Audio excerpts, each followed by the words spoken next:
बचपन से हम सुनते आ रहे हैं कि अल्लामा इकबाल कौन थे, अल्लामा इकबाल क्या कर रहे थे। अल्लामा इकबाल का पसंदीदा परिंदा शाहीन था। लेकिन क्या आप जानते हैं अल्लामा इकबाल ने पसंदीदा परिंदा शाहीन ही क्यों चुना?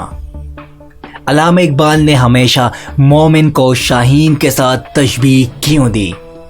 मुअज़्ज़िज़ दोस्तों, अगर आप भी इसी तरह इंटरेस्टिंग वीडियोस पसंद करते हैं तो हमारे साथ रहिए और हमारा इस चैनल को सब्सक्राइब करके उस बेल आइकन को ज़रूर दबाना ताकि हमारी पहली नोटिफिकेशन आपको सबसे पहले मिल जाए।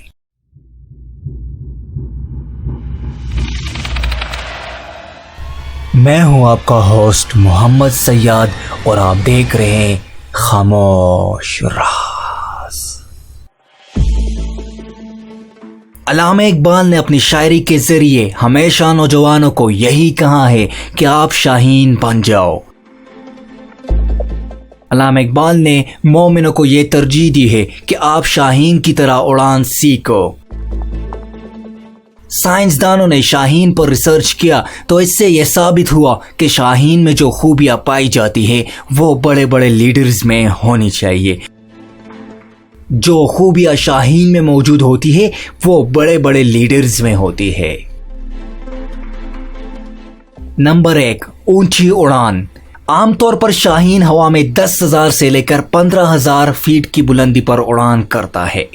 ये वो ऊंचाई है जिस पर आम कमर्शियल एरोप्लेन्स उड़ते हैं, यानी कि ये इंतहाई ऊंचाई पर जाता है। इस पर इकबाल का एक शेर है, उकाबी रूह जब बेदार होती है जवानों में, उकाबी रूह जब बेदार होती है जवानों में, नजर आती है उनको अपनी मंजिल आसमानों में।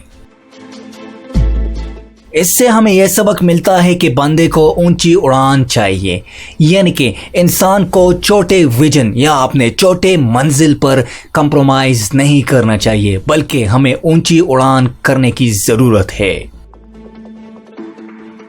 नंबर 2, सिर्फ शाहीन के साथ उड़ना। शाहीन की एक खूबसूरती यह भी है कि वो अपने दूसरे साथियों यानी कि सिर्फ शाहीन के साथ उड़ता है और वो किसी दूसरे परिंदे के साथ उड़ना पसंद नहीं करता। इसमें हमारे लिए यह सबक है कि हमें हर किसी के साथ हाथ मिलाना नहीं चाहिए, बल्कि हमें उस इंसान को दोस्त बनाना चाहिए जो हमारे विजन, जो हमारे गोल्स को अचीव करने में हमारी मदद करे। नंबर 3, तेज नजर और तवज्जो। एक साइंसी रिपोर्ट के मुताबिक शाहीन 3.2 किलोमीटर की ऊंचाई से एक खरगोश को देख सकता है। याद रखा जाए कि दुनिया का सबसे ऊंचा इमारत बुर्जुल खलीफा वो सिर्फ 800 मीटर है, यानी कि वो 1 किलोमीटर भी नहीं है। इससे यह साबित होता है कि आप 3 बुर्जुल खलीफा को मिलाकर उसकी ऊंचाई पर एक शाहीन को बिठा देते हैं, तब भी वहां से उसको एक खरगोश नजर आता है जो उसका टारगेट होता है। इससे हमें यह सबक मिलता है कि हमें अपने टारगेट को दूर से ही सेलेक्ट करना होता है और अपने लिए प्लानिंग्स बहुत ही पहले बनानी चाहिए और हमें सिर्फ वो नजर आना चाहिए जो हमारा गोल है और विजन है, यानी कि हम सिर्फ उस चीज को हासिल करें, बाकी चीजों को छोड़ दे, अपने गोल्स और टारगेट को अचीव कर दे। नंबर 4 पे है तूफान से लुत्फअंदोज होना।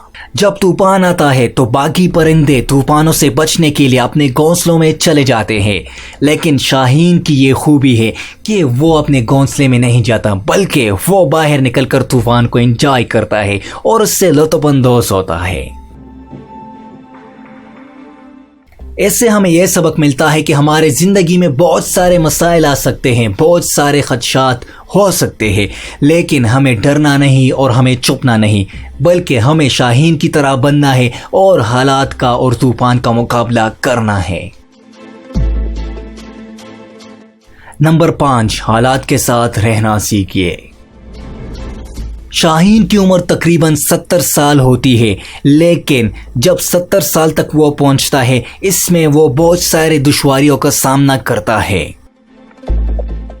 शाहीन जब 40 साल का हो जाता है तो फिर उसके पंजे काम करना छोड़ देते हैं और इसकी चोंच भी टेढ़ी हो जाती है और उसका वजन बहुत भारी हो जाता है क्योंकि उसके पर बहुत भारी हो जाते हैं। उस वक्त उसके पास दो ऑप्शन होते हैं, या तो वो वहां पे मर जाए और या वो नई जिंदगी अपना ले। लेकिन वो चूज करता है दूसरा ऑप्शन। वो किसी पहाड़ी इलाके पर चला जाता है और वहां किसी बड़े पत्थर के साथ अपने चोंच को मारता है। वो तब तक अपनी चोंच को मारता रहता है जब तक उसकी चोंच टूट ना जाए। जब उसकी नई चोंच निकल आ जाती है तो फिर वो अपने पंजों को अपनी चोंच के जरिए निकाल देता है और जब उसके नए पंजे निकल आते हैं तब वो अपने परों को अपने चोंच के जरिए निकाल देता है।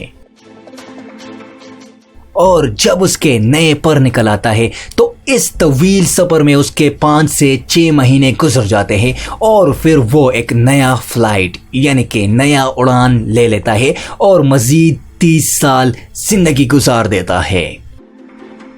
इससे हमें यह सबक मिलता है कि हमारी ज़िंदगी में बहुत सारे मुश्किल हालात आ सकते हैं और हमें बहुत सारे मुख्तलिफ हालात का सामना करना पड़ सकता है, लेकिन इसका मतलब ये नहीं कि हम डिप्रेशन का शिकार हो जाए और हम चुप कर बैठ जाए। नहीं, हमने खुद को तैयार करना है और अपने आप को तैयार करके हालात का मुकाबला करना है और ख़ुद को उस हालात के साथ एडॉप्ट करना चाहिए ताकि हम नई ज़िंदगी बसर कर सकें।